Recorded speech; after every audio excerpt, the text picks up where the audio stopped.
E o menino crescia e se fortalecia no espírito, e viveu no deserto até aparecer publicamente a Israel. Lucas capítulo 1, versículo 80. A Bíblia Sagrada, em vários momentos, no Antigo Testamento e também no Novo Testamento, ele cita sobre o deserto. Podemos ver na palavra de Deus exemplos como Moisés que passou vários anos no deserto em um período de preparação antes de iniciar o ministério que Deus tinha para a vida dele, que era ser o porta-voz de Deus diante de Faraó, diante de todo o Egito, demonstrando o poder de Deus, o poder libertador para o povo de Israel. Assim também nós vemos 40 anos de caminhada do próprio povo de Israel pelo deserto, rumo à terra prometida. E finalmente, nesse próprio texto que li anteriormente, vemos a história de João Batista. Aquele que a Bíblia e as profecias já diziam ser aquele que haveria de preparar o caminho para a vinda de Jesus, o Messias esperado. Se você ler este texto, você verá que desde pequeno João Batista já foi direcionado ao deserto. Para qual finalidade? Por que ele foi para o deserto? De uma forma geral, nós podemos ver que foi um tempo de preparação, de amadurecimento para os planos que Deus tinha preparado para a sua vida. Mas afinal, por que a Bíblia dá tantas ênfases em várias passagens bíblicas sobre o deserto? O que será que haveria de tão misterioso neste local? Um local tão simples? O que conseguimos entender através de uma compreensão natural acerca de sua natureza. Podemos ver que Deus utilizou deste local para nos trazer valiosos ensinos acerca da fé e da vida com Ele. Eu quero nesses próximos minutos, através da compreensão da palavra de Deus, levar a você que está me escutando, para que nós possamos compreender, entender um pouco mais sobre esse local. O que será que a Bíblia quer nos ensinar? Quer nos ensinar acerca desse local. Um local de onde vários servos de Deus vieram e impactaram povos e nações. A primeira coisa que nós encontramos na Escritura e que podemos tirar como lição sobre o deserto é que o deserto é um lugar de provisão. Se nós formos parar para analisar um pouco do deserto, você vai entender um pouco o que seja a questão natural dele. Podemos entender que o deserto é um local de escassez. Não encontramos nele o quê? Não encontramos água, comida, ou até mesmo conforto facilmente como fora dele. Ano passado eu estive em Natal e eu tive a oportunidade de ir nas dunas ali de Natal, daquela região. E é interessante que tem uma área ali, uma região daquelas dunas que é bem vasto. E você olha para um lado, você não vê nada, olha para o outro, é bem longe, você não tem um acesso. Você só vê areias. E você olha debaixo daquele sol quente. Você pode ter uma pequena parcela da sensação do que talvez seja o deserto. Somente areia para tudo quanto é lado. Você não vê água, você não vê planta, você não vê comida, você não vê animais, você não vê nada. Somente areia e o sol bem quente sobre a sua cabeça. No deserto, como no deserto do Saara, nós podemos ver que no deserto a temperatura chega durante o dia a um calor altíssimo. Em alguns casos podendo chegar a 50 graus Celsius durante o dia. E a temperatura cai bruscamente à noite, chegando a 0 graus. Só isso já geraria um grande desconforto nas pessoas. Se nós formos analisar, de dia muito quente, de noite muito frio. E aí uma pessoa que não tem a estrutura de vestuário, roupa, poderia vir, com certeza, a falecer naquele local, ou não suportando tal variação de temperatura. Além disso, se você for olhar o deserto, propriamente dito, nós temos também vários perigos, estamos sujeitos a perigos mortais, se permanecermos nele, como animais peçonhentos, tais como cobras, escorpiões, entre outros, tempestades de areia, que também são mortais. Então, o deserto é um local menos apropriado para que nós possamos viver. O deserto físico ele pode ser entendido em vários momentos da Bíblia como um local de dificuldade, fome, de lutas. Lugar de choro e de impotência. Porque no deserto você pode gritar que ninguém vai te escutar. Você pode até chorar e ninguém vai te socorrer. É um lugar onde você vai caçar comida o tempo inteiro, água, e não vai achar. Caçar um lugar para cobrir sua cabeça e você não vai ter. Mas o deserto físico ele se transporta no deserto espiritual. E aí nós podemos entender o seguinte também, que os momentos difíceis de sequidão muitas vezes nos leva a questionar a Deus o porquê. Quando estamos em momentos difíceis, onde tudo parece seco, onde parecemos não encontrar fontes de refrigério, a primeira coisa que vem à nossa mente, nós questionamos: Deus, por que estou passando isso? Por que está acontecendo isso na minha vida? Jó questionou a Deus em seu momento de fraqueza, sobre a provação a que estava sujeito. Se você não sabe, leia lá o livro de Jó. Um homem que tinha tudo e de repente ele perdeu tudo na vida dele. Porque Satanás chegou diante de Deus e falou: você disse que esse homem é fiel a ti, mas deixa eu tocar nele e eu te mostrarei se ele é fiel. E Deus permite Satanás tocar em Jó. Porém, apenas diz a Satanás: a única coisa que você não vai tirar dele é a vida. E Jó é um grande exemplo de fidelidade a Deus. Mas Jó questionou, mesmo na fidelidade dele a Deus, Jó questionou a Deus em seu momento de fraqueza. Porém, Deus não levou em consideração, porque Deus bem sabe de nossas limitações. Mas esse mesmo Jó que questionou era o mesmo que, apesar de tudo, confiava no Deus vivo. E ele fala, lá em Jó 1:22, em tudo isso Jó não pecou e não culpou a Deus de coisa alguma. Ele questionou, mas jamais ele culpou a Deus pelo que estava acontecendo. É diferente você perguntar assim: Deus, por que estou passando por isso? Deus, me dá uma direção, por que eu estou passando por tudo isso? Não estou entendendo, mas o que está acontecendo? Isso é humano, isso é fraqueza. Agora você é culpado. Deus, você é o culpado por isso. Deus é culpado por ter acontecido isso. Deus é culpado porque a humanidade está perecendo. Deus é culpado porque a miséria está alastrando na humanidade. Eu quero dizer, a culpa não é de Deus, mas assim a culpa é nossa, é do homem. Não culpe Deus. O questionar é da fraqueza humana, mas jamais podemos culpá-lo por nossas adversidades, até porque em boa parte das adversidades, o maior culpado somos nós mesmos. E você tem que saber uma coisa: Deus é soberano. Não podemos assumir uma postura de juízes diante de Deus, condenando pelo que seja, pois quem somos nós, senão somente simples criaturas? Mas eu quero te fazer uma pergunta: será que você, no meio a um deserto, com todas essas descrições que nós citamos acima, antes, será que Deus continua santo para você? Será que Ele continua o mesmo Deus da Bíblia? O mesmo Deus soberano? Será que, independente do que aconteça em nossas vidas, teremos as mesmas palavras de Jó, capítulo 1, versículo 21, que diz assim: saí nu do ventre da minha mãe e nu partirei. O Senhor o deu, o Senhor o levou. Louvado seja o nome do Senhor. E quando falamos aqui de sequidão, de dificuldades, de um deserto de dificuldades, nós estamos falando de problemas do nosso dia a dia. Nós estamos falando aqui de problemas financeiros, desemprego, problemas na família, doenças, morte de um ente querido, ou qualquer outra coisa que possa nos trazer angústia à nossa alma. João Batista viveu desde pequeno no deserto, e mesmo em meio a toda escassez, Deus, em sua soberania, misericórdia, amor, o preservou, cuidou dele e proveu todas as suas necessidades dia após dia. Assim como a palavra diz: já fui moço, hoje sou velho, mas jamais vi um justo mendigar o pão. Podemos passar a adversidade que seja, mas Deus jamais deixará faltar o básico para você.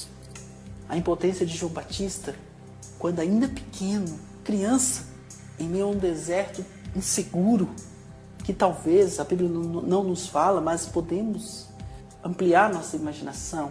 Provavelmente ele sentia-se sozinho, amedrontado, em vários momentos. Imagine à noite. As crianças, muitas vezes têm medo à noite de sair dos seus quartos. Imagina num vasto deserto, ele ali, à noite, sujeito a todos os perigos. Não sabemos como João Batista viveu no deserto, como ele conseguiu se arrumar, se ajeitar, se ele fez uma cabana, como que ele fez. Nós não sabemos como João Batista, mas sabendo que independente do que ele tenha feito no meio do deserto, ele continuava sujeito à dinâmica da escassez. Mas ali foi um local onde João Batista pôde depender totalmente de Deus, porque era a única opção que ele tinha. Se ele dependesse dele mesmo, ele morria. Mas ele dependeu de Deus. E Deus o supriu de todas as necessidades dele. Porque nosso Deus, ele é um Deus provedor. As dificuldades são benéficas. Pois se tivermos nossos corações abertos, entenderemos que elas nos levam para mais perto de Deus. Então não recuse as dificuldades, os problemas. Não reclame do que você está passando. Mas pegue o que você está passando e tente tirar um proveito disso. Fale, o que eu posso aprender com isso? O que isso pode trabalhar na minha vida? Neste momento, nessa mensagem, para que a gente possa continuar essa mensagem, que você comece a pensar nisso.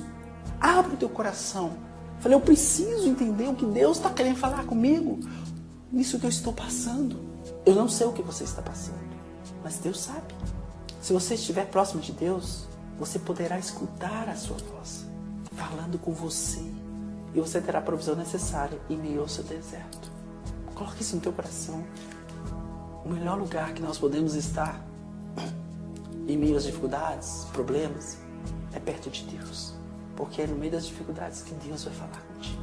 Não importa como, talvez Ele não fale audivamente, talvez Deus use as coisas mais simples, pequenas, para falar contigo, mas Ele vai falar de alguma forma. Se olharmos para realidade mundial, o mundo ele está numa crise terrível. A crise mundial tem quebrado empresas, bancos. Quando achávamos que estava tudo tranquilizado, tudo amenizado, ela voltou novamente de uma forma intensa e tem preocupado lideranças do mundo inteiro. E com tudo isso, a esperança de tempos melhores tem reduzido a cada dia. Um pessimismo tem tomado conta das pessoas. Eu tenho andado de um lado para o outro, encontrado com várias pessoas e muitas me abordam dizendo: está difícil, a crise está terrível, o povo não está tendo dinheiro, está muito difícil, está complicado. As pessoas têm reclamado muito e eu apenas tenho entendido uma coisa: eu sei me alegrar, seja na escassez, seja na fartura. Mesmo assim eu aprendi a me alegrar no Senhor, independente do que quer que aconteça. Eu jamais vou reclamar, porque eu sei que o Deus que eu sirvo jamais me permitirá que me falte o básico. Eu posso passar pelo deserto, mas eu sei que não me faltará nada. E para mim, Deus continua sendo o mesmo de antes, e com certeza irá prover todas as minhas necessidades, e a sua também.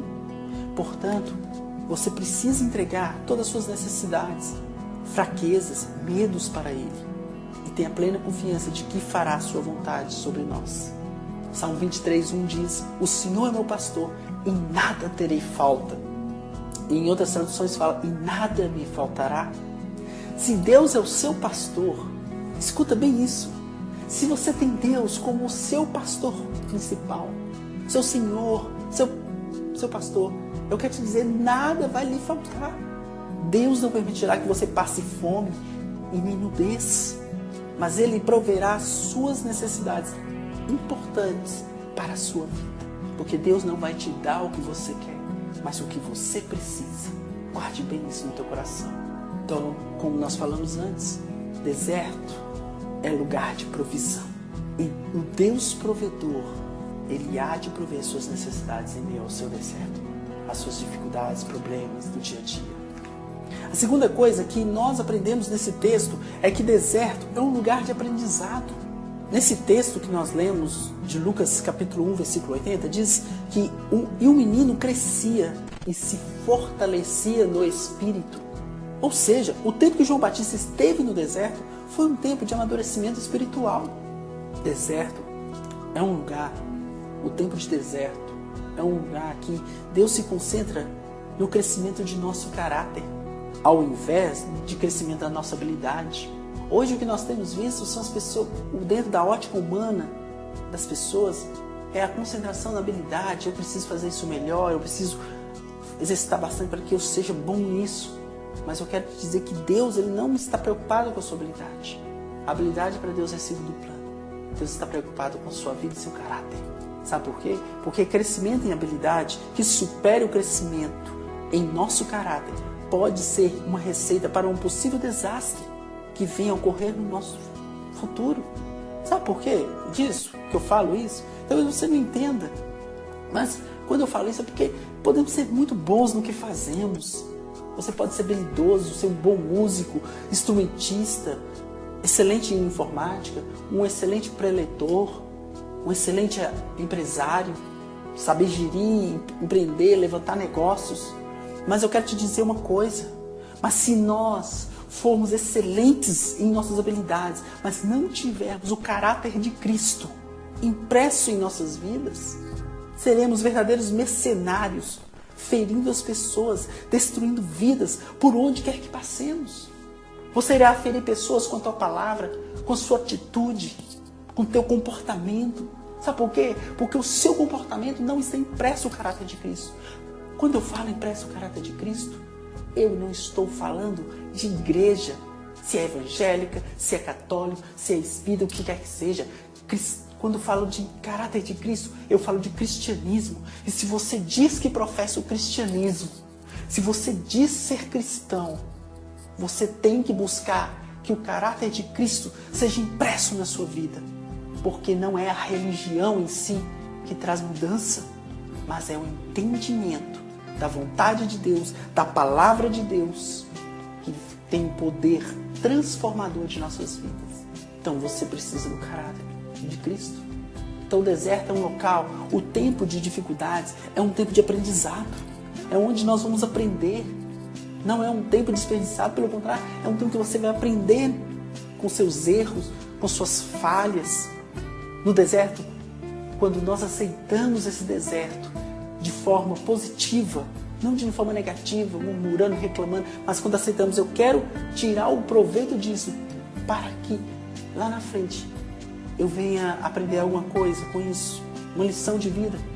Eu quero dizer que uma das coisas principais que nós aprendemos no meio de um deserto é sermos humildes. A humildade é o primeiro passo para a mudança. A verdadeira humildade não está expressa pelos lábios, mas pelas nossas atitudes diárias.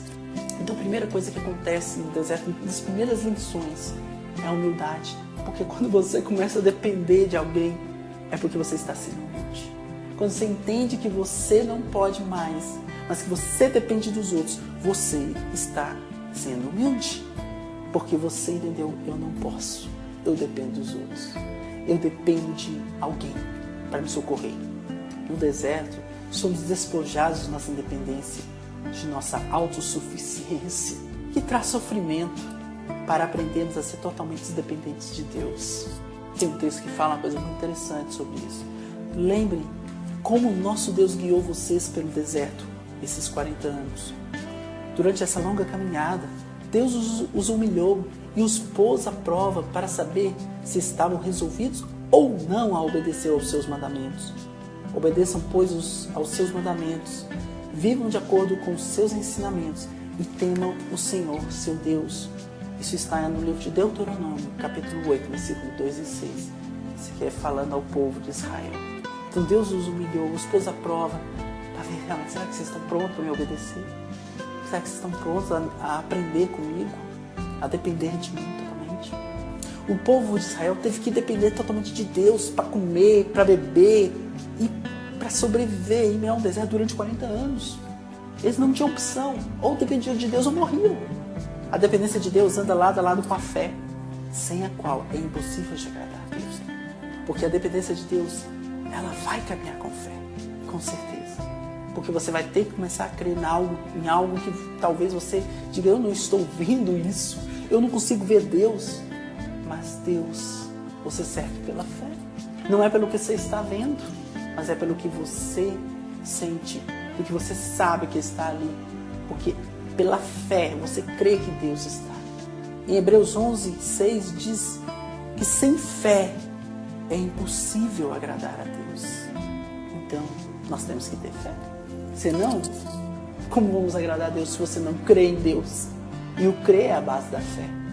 Nenhuma pessoa de sucesso, nenhum músico, ministro, preletor, palestrante, empresário de sucesso, que tenha percorrido os meios corretos e de forma honesta, e com certeza, né, que seja temente a Deus, chegou onde está em um único dia.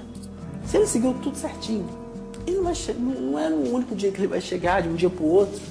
O sucesso só vem com o tempo, com os erros e aprendizados que os levarão a alcançar a maturidade e finalmente o sucesso. Então você vai ver grandes exemplos aí na nossa sociedade. Se você parar, sentar com eles, se ele seguiu a forma correta, justa, conforme a lei, não buscou meios errados, roubando, defraudando, sonegando impostos, no caso de um empresário, sucesso, mas ele falou, não, buscou as formas corretas. É bem mais demorado, mas é muito mais sólido o resultado de quem faz dessa forma. Assim como músicos, não começaram grandes, eles começaram pequenos. Quem não já viu aquela história dos filhos de Francisco? Meninos de um interior do Nordeste, pequenos, cantando na rua, ganhando uns trocadinhos. Mas eles lutaram, correram, se esforçaram, se tornaram cantores famosos. Então, não existe um milagre sobrenatural que da noite ao dia você vai mudar. Tudo é um processo. O sucesso é um processo. Mas é pelo aprendizado que vai te levar à maturidade e finalmente ao sucesso. Então nós temos que passar por esse processo. Não temos como escapar disso. E finalmente, a terceira coisa que o deserto nos ensina é que ele é um lugar de simplicidade. O deserto é um lugar que nos leva a uma melhor compreensão dos valores reais do reino de Deus. Quando nós vemos as características de João Batista, nós vemos algumas coisas interessantes. Nós percebemos que João Batista, ele se vestia simples, roupas de peles de animais, e se alimentava de coisas também simples, mel e gafanhoto. Provavelmente era o que ele achava no deserto, com certeza. Lá não haveria caviar, lá não haveria talvez aquela picanha que nós vemos numa churrascaria. Mas lá tinha mel e gafanhoto. Talvez você diga, ai, horrível, isso é terrível, o cara comer isso. Mas era o que tinha. E certa feita eu vi dizer assim que a fome, ela muda o sabor das coisas. E era o que ele comia. Mel e gafanhoto. Coisas totalmente simples. Mudando um pouco, quando nós olhamos para Jesus, como que Jesus entrou em Jerusalém? A Bíblia nos fala que ele entrou montado em um jumento. Eu já vi algumas pessoas defendendo que o jumento era um animal de luxo, um animal da alta sociedade. Mas se você estudar a fundo, o jumento era um animal simples. Não era um animal que denotaria realeza de forma alguma. Ao contrário do jumento, o cavalo sim. Se Jesus talvez tivesse entrado num cavalo alazão, bonito, entrado, imponente, com uma roupa bonita, talvez ali ele poderia impor a realeza, mas Jesus não fez isso. Ele entrou de uma forma simples, montado num jumento. Jesus era tão simples que ele se misturava com os apóstolos. Se você olhasse entre os apóstolos de Jesus, você não conseguia discernir quem é Jesus nesse meio. Como que nós podemos perceber isso? Nós vemos na própria Bíblia que para que os soldados pudessem prender Jesus, Judas ele teve que marcar Jesus com um beijo para que ele soubesse, é esse. Aí sim, depois que ele marcou, aí os soldados puderam ver. Então nós vemos aqui dois exemplos fortíssimos de simplicidade, de uma vida simples. Jesus, que é o Rei dos reis, Senhor dos senhores, era simples. Nasceu simples em uma manjedoura, em um estábulo, em outras palavras, né?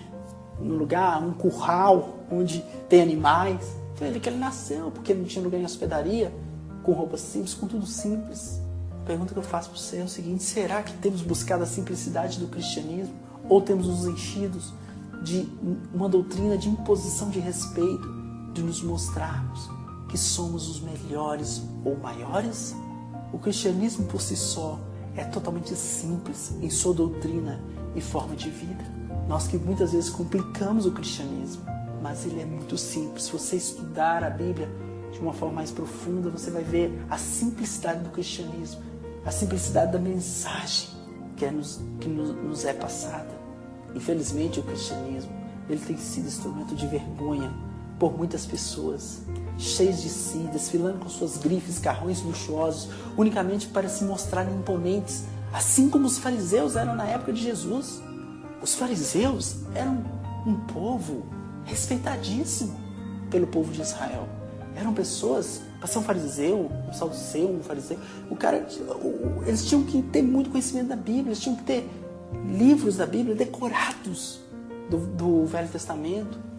Então não eram qualquer pessoa, eles eram estudiosos, eles conheciam a Bíblia, a lei a fundo e eram muito respeitados pela sociedade. O problema é que se achavam, por isso, superiores, a ponto que Jesus os chamou, os intitulou de raça de víboras, porque Jesus os reprovou em suas atitudes. Jesus me fala, vocês se parecem muito bonitos por fora, espirituosos, mas por dentro são verdadeiros sepulcros caiados. Quando Jesus falou aquilo, eles estavam em plena festa. O povo de Israel estava passando por uma festa e naquela festa era normal eles irem aos túmulos, enfeitarem os túmulos. Ou seja, ficavam lindos os túmulos. E ali Jesus usou esse paralelo do túmulo caído, do sepulcro caiado para esses fariseus. Ou seja, a realidade que eles passavam por fora, linda e espirituosa, não condizia com a sua real aparência interna. Quando eu estou falando disso, eu não estou falando que o problema é ter riqueza, você ser rico, ter condições financeiras, uma ótima condição financeira. Não estou questionando isso. Não estou questionando você ter bons carros, casas, ou se vestir bem. Não, de forma alguma. Mas a grande pergunta é, por que queremos isso? Não é se podemos ter. Você pode, mas por que você está querendo ter isso? Será que você está querendo tais coisas, almejando tais coisas, correndo atrás disso, para satisfazer o seu próprio ego, para cobrir um complexo de inferioridade, com uma atitude de superioridade? Ou seja, eu tenho um complexo de inferioridade, eu sempre fui pobre, eu nunca tive condição, as pessoas sempre me humilharam, agora eu vou querer ter condição para que as pessoas me respeitem. Será que é para isso? Será que é para isso que nós temos buscado tais coisas? Será que é para alimentarmos uma teologia onde nós falamos que somos prósperos porque somos servos de Deus e batemos a mão em nossos peitos? Falar assim, isso é para vocês verem, eu sou servo de Deus, jamais serei cauda, mas sou cabeça. Eu quero te dizer uma coisa, eu não sei se você vai entender isso como balde de água fria, mas se você é assim, se você tem agido dessa forma, você está totalmente equivocado. Quando você começa a compreender a questão do reino de Deus, quando você começa a entender o propósito, a Bíblia, os ensinos da Bíblia, você vai entender que tudo isso é vaidade. Podemos até ter tais coisas. Sim, não é errado você ser próspero, você almejar um carro bom, mas você tem que entender o seguinte, você pode ter tudo isso, você pode ser rico, você pode ser próspero, mas você tem que entender que seu coração ele não está nessas coisas, mas seu coração está muito mais preocupado em agradar a Deus e fazer a vontade dele do que realmente possuir tudo isso. E tudo isso se torna unicamente uma consequência da sua adoração sincera a Deus. Essa é a atitude diferente. Você pode ser um empresário de sucesso, você pode ser um médico e ganhar dinheiro, ter condições financeiras, mas você tem que entender que o seu propósito não é essas coisas, mas é Deus. Então, quando falamos que o deserto é um lugar de simplicidade, que nos ensina a simplicidade, nós temos que entender quais são os valores do reino. Você pode se vestir bem, você pode andar com carro bom, mas você tem que entender que o seu propósito e objetivo não são essas coisas, mas seu propósito é agradar unicamente e servir unicamente a Deus. Tanto faz se eu estou com blusa da Lacoste ou não, tanto faz se eu estou com blusa, com calça da Brooksfield, da Levi's ou não. Tanto faz se eu estou com uma Cherokee, com uma Mercedes, com um Audi ou não. Meu coração não está nessas coisas. Tanto faz, para mim não importa se eu moro no Alphaville ou qualquer outro local de luxo ou não. O que importa é que eu quero agradar a Deus. Essas coisas se tornam supérfluas diante da glória e da misericórdia de Deus. Quando temos esse sentimento de levarmos um cristianismo simples, muitas vezes até podemos vir a prosperar. Sim, claro. E está na Bíblia, Deus prosperou muitas vidas. Mas mesmo na abundância ou na escassez, Deus permanece com o mesmo valor para nós. Se perdermos tudo o que seja, Deus continuará sempre sendo o mesmo Deus imutável, o mesmo Deus que não muda, assim como foi para Jó. O deserto, prezado ouvinte, é algo inevitável para as nossas vidas. Mais cedo ou mais tarde, você terá que enfrentá-lo. Mas aprendemos que o deserto espiritual, ao contrário do que pensávamos anteriormente, é um lugar de florescimento, pois a nossa semente nova, imatura, irá germinar e amadureceremos neste local. O deserto, por mais difícil que possa ser, se torna bem mais agradável quando a presença de Deus se faz presente. Ele se transforma em lugar, o local que é de angústia e desespero, em um lugar de crescimento e aprendizado para as nossas vidas. Isso é o que Deus faz. Assim como foi com João Batista, após sair do deserto, teve um ministério que impactou muitas vidas. Assim também, Deus quer fazer em sua vida, levando dentro de um propósito perfeito dele. Que Deus possa o abençoar através dessa mensagem. E que, acima de tudo, que Deus, através da sua poderosa palavra, possa completar cada palavra dita aqui, em nome de Jesus.